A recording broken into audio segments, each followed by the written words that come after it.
7 अक्टूबर को जब हमास ने इसराइल में नाचते गाते युवक युवतियों पर, वृद्धों पर, बच्चों पर अचानक हमला किया, रॉकेट फेंके, गोलियां चलाईं, उनको बंदी बनाया, औरतों का रेप किया, बच्चों के गले काटे, जब ये सब हुआ तो सबसे पहला रिएक्शन भारत से आया।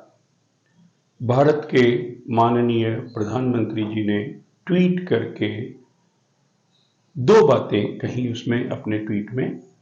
पहली बात, इस संकट की घड़ी में भारत आपके साथ है। दूसरी बात उन्होंने कही कि टेररिज्म किसी भी प्रकार से स्वीकार्य नहीं है।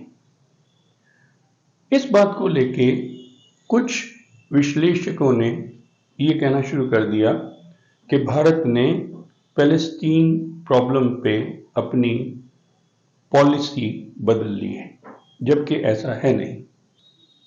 उसके 5 दिन के बाद विदेश सचिव ने ये स्पष्ट किया कि भारत ये चाहता है कि इस मसले का बातचीत से हल निकाला जाए और फिलिस्तीनियों को उनके अधिकार मिले, उनके लिए एक सुरक्षित और सॉवरेन देश बनाया जाए। इस बात को लेके फिर ये शुरू हो गया कि अब गवर्नमेंट ने अपनी गलती का एहसास कर लिया है और उसे ठीक करने के लिए इस तरह की बात कही है। तो क्या वाकई में इन 2 बातों में विरोधाभास है? तो क्या वो लोग जो ये कह रहे हैं कि मोदी जी का पहला ट्वीट पॉलिसी में परिवर्तन था, क्या वो लोग ये चाहते हैं कि इस प्रकार का एक टेररिस्ट अटैक जो है उसे लेजिटिमाइज किया जाए, उसे लेजिटिमेट समझ लिया जाए? वो देश जो शायद पूरे विश्व में टेररिज्म से सबसे अधिक पीड़ित रहा है और जिसको पिछले 9 साल के मोदी जी के प्रशासन में सुरक्षा दी गई है टेररिज्म से, उस देश के वासी क्या किसी भी प्रकार के टेररिज्म को सपोर्ट कर सकते हैं? क्या उन्हें सपोर्ट करना चाहिए? इसलिए जो मोदी जी ने कहा वो बिल्कुल सही था।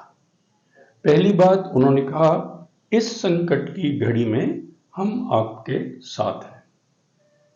जब भूचाल आता है इसी प्रकार से कहा जाता है, जब कहीं एक्सीडेंट हो जाता है तब भी इसी प्रकार से कहा जाता है।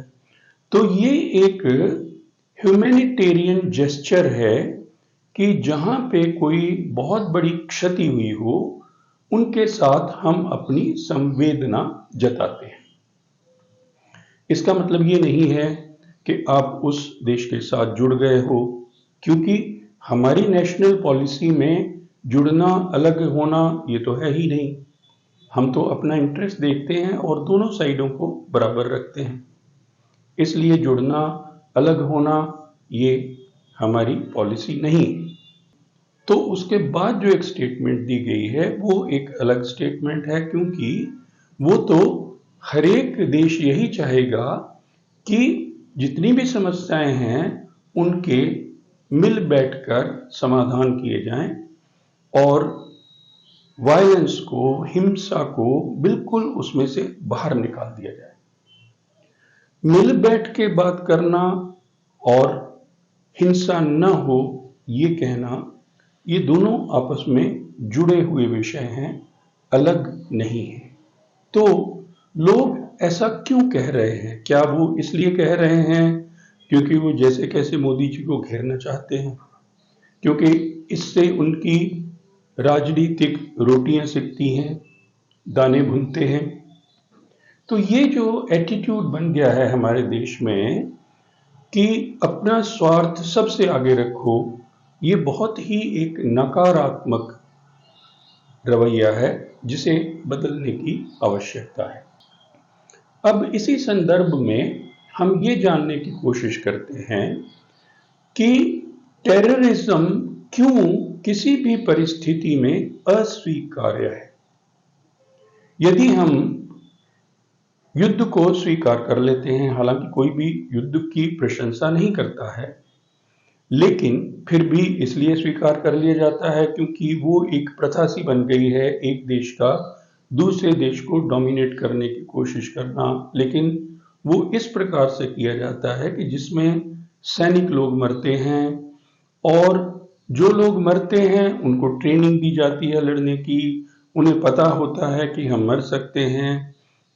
लेकिन जो टेररिज्म है उसमें सबसे बड़ा एलिमेंट होता है creation of fear, wide spread fear. Terrorism works by creation of extreme and wide spread fear. जैसे क्या होता है, अगर मान लीजिए कोई तीव्रवादी एक प्लेन को हाईजैक करके ले जाते हैं, तो वो क्या करते हैं, सारे पैसेंजर्स को ले जाके कहीं बिठा देंगे, उसके बाद एक को गोली मारेंगे और उसकी लाश नीचे गिरा देंगे, जिसमें कि बाकी सारे देख लें कि इनमें से एक मार दिया गया है।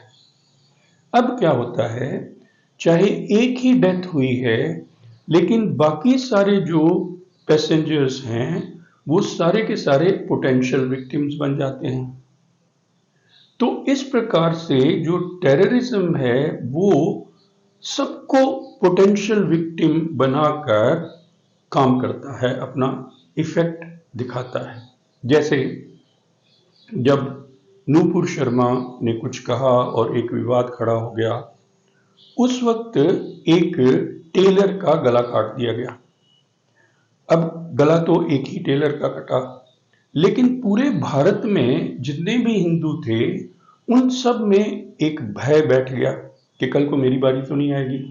तो इसमें क्या होता है कि ये जो प्रश्न है नेक्स्ट हु, ये बहुत बड़ा एक सवाल खड़ा हो जाता है, और इसी सवाल से टेररिज्म शक्ति प्राप्त करता है, क्योंकि टेररिज्म हर एक को एक पोटेंशियल विक्टिम बना देता है। जैसे एक नगर में बम ब्लास्ट हो जाता है, किसी मार्केट प्लेस में 20, 25, 50 लोग मर जाते हैं। अब कौन से दूसरे शहर में, कौन सी मार्केट में, कौन से स्कूल में, कौन से सिनेमा थिएटर में अगला बम फटेगा, ये किसी को पता नहीं होता है। तो इसलिए क्या है, सारे के सारे डर जाते हैं, एक भीति का माहौल बन जाता है।